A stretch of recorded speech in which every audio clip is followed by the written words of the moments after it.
Dragon Ball Super Kai has been one of the most refreshing stories we've covered to date. The Tournament of Power has completed, but things are far from over for our Z Fighters as the scale of threats just continues to increase for both Goku and Vegeta. At the peak of his strength now, after experiencing Ultra Instinct a few times, Goku looks to further explore this power as he continues his training with Whis on Beerus' planet, but a sudden shift in the energy of the universe becomes apparent before long. For Goku, a chance to fight someone stronger than himself is usually an opportunity he would leap at, but there comes a breaking point where even a full-blooded Saiyan warrior can have their emotions broken down.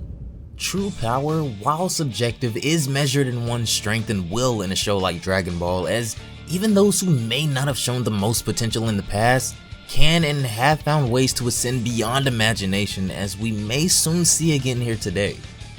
When we last left off, Goku and Whis have made their way back to Beerus' planet in order to inform Vegeta of what's going on and who exactly it was that they met out there when they traveled to space. Murno, the former angel attendee of Universe 13, has somehow returned after being presumed erased by the Omni King's hand, but after suddenly appearing before Goku and the others on Beerus' planet, what he claims to really want is to battle the strongest warrior that they have to offer.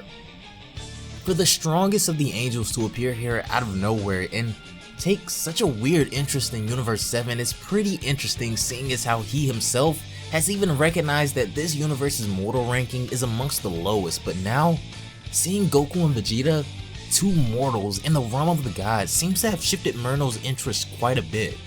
If you guys are enjoying this story and want to check out more Dragon Ball Super Kai for yourselves, the links to the manga will be down below in the description box, so be sure to go check it out for yourself if you're enjoying the storyline of Universe 13 after Dragon Ball Super.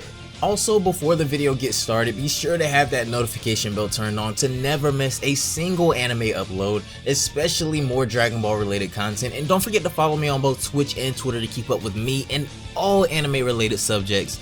But without further ado, I got swords on my back, tell my right back. Ninjas with me, niggas throwing stars at these bitches. Eating ramen noodles in the hood with my niggas. Murno, after explaining his expectations and why he's come here to Universe 7, stands before Goku and Vegeta ready to test their true powers and see just what's so significant about this specific universe.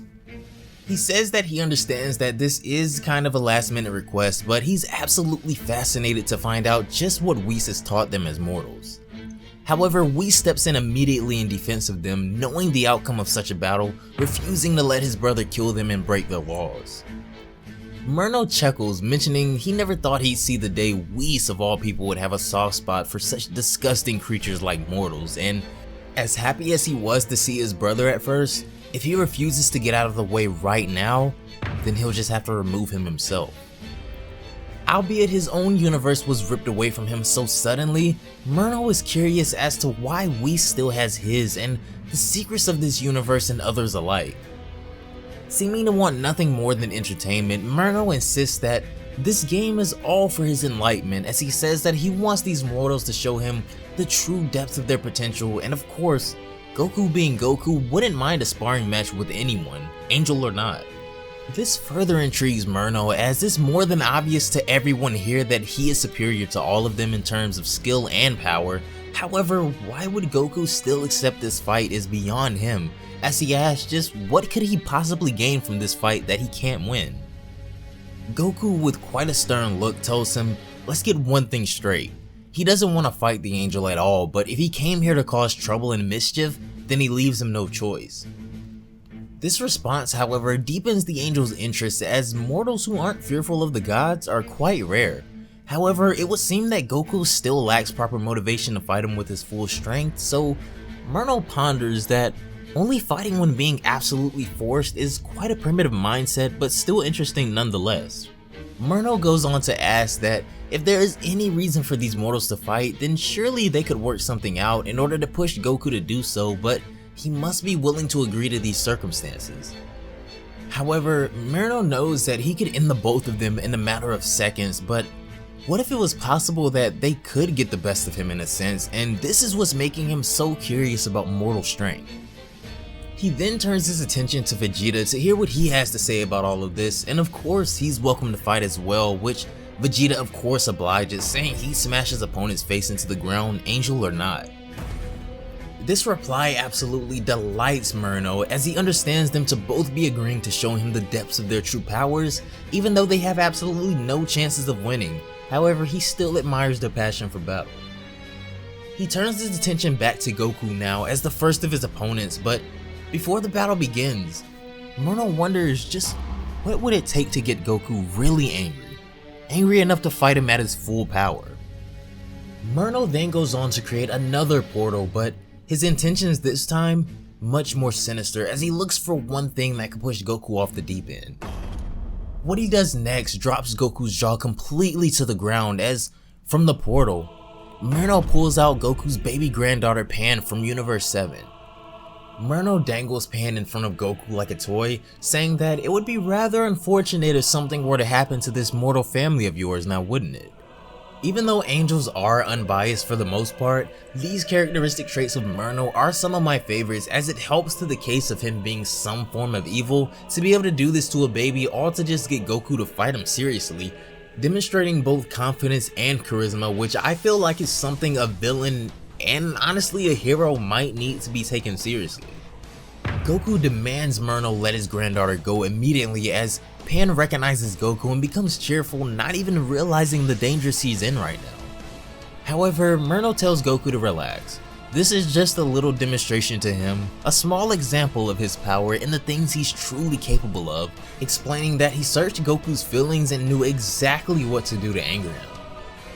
Being a deity of vast knowledge beyond even the other angels and immense power, he can do things mortals can only dream of, and honestly many things even outside of that, including ending the life of anyone he pleases in the blink of an eye, completely destroyed and thrust into the otherworld without any explanation, along with every last thing he loves. Saving Goku for last, of course, to allow him to watch it all burn to infinity before his eyes, but the choice is his. Will he fight, or stand by and watch everyone die? It's at this moment that Pan begins to cry, startling Murno as he doesn't really know what to do with her, so he places her back through the portal that he got her from. Goku becomes enraged, threatening to give Murno exactly what he asked for. However, these empty threats mean nothing to the angel, as he says that he's seen Goku's type before and tougher, honestly, so unless he plans on backing his words up, then shut up. Otherwise, fight. He says that he doesn't plan to be here all day, so if they want to take any sort of action or take him up on his offer, now is the time, but all of a sudden, his expression changes as Goku, who was literally trembling from anger prior, becomes absolutely enraged from the scenarios Murno put in his mind and putting hands on his granddaughter as his power explodes.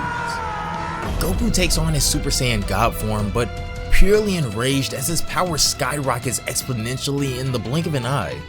Murno becomes excited at the sight of a mortal containing God Key, as Universe 7 is becoming more and more interesting by the second to him. However, Goku is done talking, charging Murno with speed even impressive to him, and somehow is able to land a vicious punch.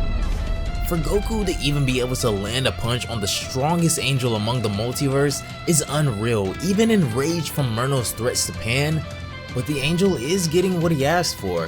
However, knowing what we've seen from him, this is all a part of his game, and humoring Goku's attempts definitely wouldn't be out of his character, but something else may be going on here. Murno's entire attitude, I feel, makes this character just that much better, because his confidence is completely warranted, being someone even Whis himself fears.